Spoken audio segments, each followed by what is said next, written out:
An online game that had turned into a death game was now releasing the tens of thousands of players that had been dragged into it, thanks to the efforts of Shin, one of the strongest players. But after he had defeated the last boss and freed everyone, he was swallowed up by a strange light and found himself inside the game world 500 years into the future. This is The New Gate.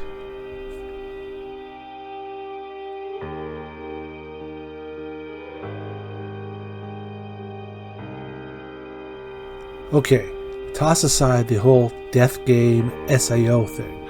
In The New Gate, he is transported into a new world as a real person instead of a total VR PC. Luckily, he keeps his former powers in a world where even the most simplest skills are hard to come by.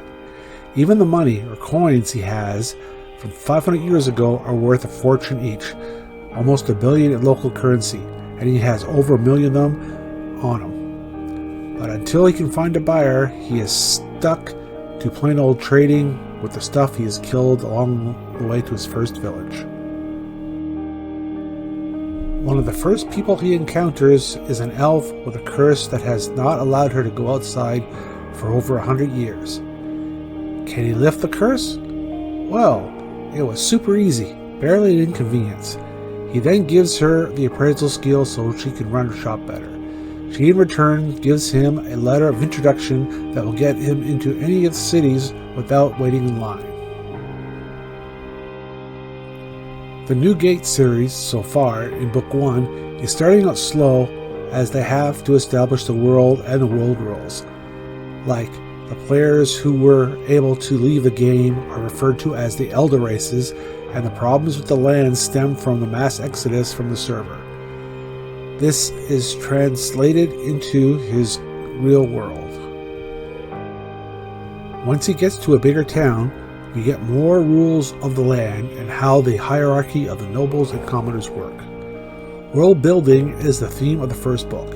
After he registers as an adventurer, his first quest, a simple gather flowers one, happens when a huge monster that has been terrorizing the caravans attacks him. With him being the OPMC he is, it dies easily. The graphics in the series is a bit more detailed than just a standard manga.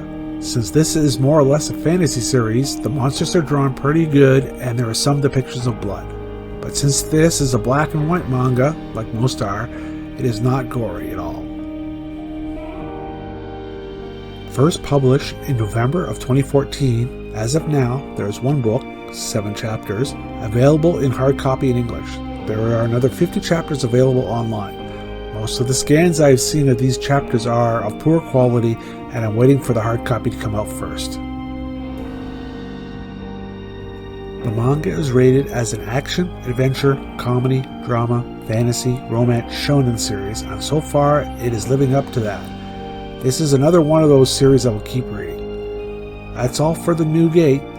I hope you will go and watch some of the other summary reviews I have up there of lesser known mangas.